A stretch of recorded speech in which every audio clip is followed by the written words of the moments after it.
j'espère que vous allez bien et que vous passez une très bonne après-midi. Ouais, déjà 14 h et quelques. Bon, j'ai fini Dalida, Les larmes de la gloire. C'est un des livres de mes préférés, franchement. C'est pour moi un coup de cœur, celui-là aussi. Je crois que au niveau des coups de cœur de livres, de lecture au niveau de ceux des livres de Dalida que j'ai lus, donc c'est le deuxième pour qui j'ai un coup de cœur vraiment. Parce que déjà, il est vraiment très très bien décrit, il manque rien. Tout est exactement à sa place, bien expliqué et tout. On parle même comment elle s'appelle? De Solange, celle qui l'aide au début de sa carrière, qui lui dit voilà, elle veut à la base, Dalida, être une star de cinéma. Et sa copine lui dit, c'est pas Solange, mais c'est un autre nom. Et sa copine lui dit à l'époque, bah non, écoute, va t'inscrire au cabaret et va voir dans les cabarets. Et c'est comme ça qu'elle va commencer. Et ça, c'est un peu un reproche que je fais à certaines personnes qui écrivent des livres. Ils parlent pas assez de la copine qui l'a aidée. Je crois que dans la vraie vie, c'était Miranda, je crois, la copine. Et c'est dommage, parce que sans cette personne, Dalida serait pas Dalida déjà. Et sans cette personne, Dalida, elle n'aurait jamais fait carrière. Malgré qu'on parle beaucoup de Lucien Maurice, d'Eddie Barclay et de Bruno Cocatrix. Mais on parle jamais aussi de cette copine qui, à la base, l'aide. Parce que Dalida a commencé au départ, elle veut faire du cinéma.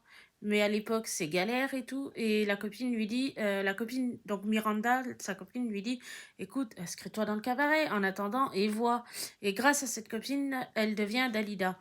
Mais on en parle très rarement dans les autres bouquins. Et ça, je trouve ça vraiment très dommage. Je sais pas après si c'est le fait que son frère veut pas en parler, je sais pas. Bon, après, chacun son opinion, mais moi, je trouve que cette personne qui a écrit le livre, Pascal Sevran, il en a bien fait d'en parler. Il en a pas parlé des masses, mais il en a parlé quand même. C'est pour faire voir que moi, c'est ce que je reproche un petit peu dans les autres livres que j'ai lus et des biographies que j'ai lues de Telda, c'est qu'on n'a pas parlé assez souvent de cette personne. Et du coup, bon, voilà, on connaît la gloire, on connaît. En plus, là, c'est la gloire et les larmes. Donc, on sait que Dalida, malgré son métier, elle a vécu énormément de drames. Elle s'est mariée une fois. Après, son mari est décédé. Elle a perdu un homme qu'elle a aimé énormément, Luigi Tenco, ce qui a été la blessure profonde de Dalida, parce que cet homme, elle l'aimait vraiment. Donc, voilà. Mais je trouve quand même, j'en reviens quand même à l'histoire, à la copine, Miranda. Je trouve vraiment dommage que d'autres personnes qui écrivent des biographies sur Dalida ne prennent pas le temps de au moins la mentionner sans faire un speech et sans faire une thèse, comme on dit, sur cette personne, mais de dire, voilà, grâce à cette personne, Yolanda est devenue Dalida. Voilà. Après, je sais pas si c'est par rapport au fait que son frère, Orlando, il souhaite pas qu'on en parle, je sais pas. Je trouve vraiment très très dommage.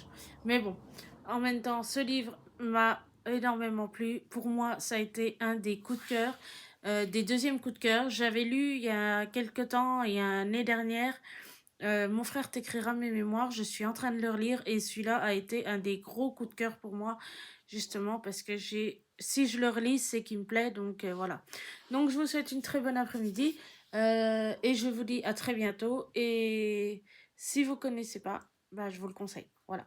Allez, bon après-midi et à de prochaines lectures. Ciao!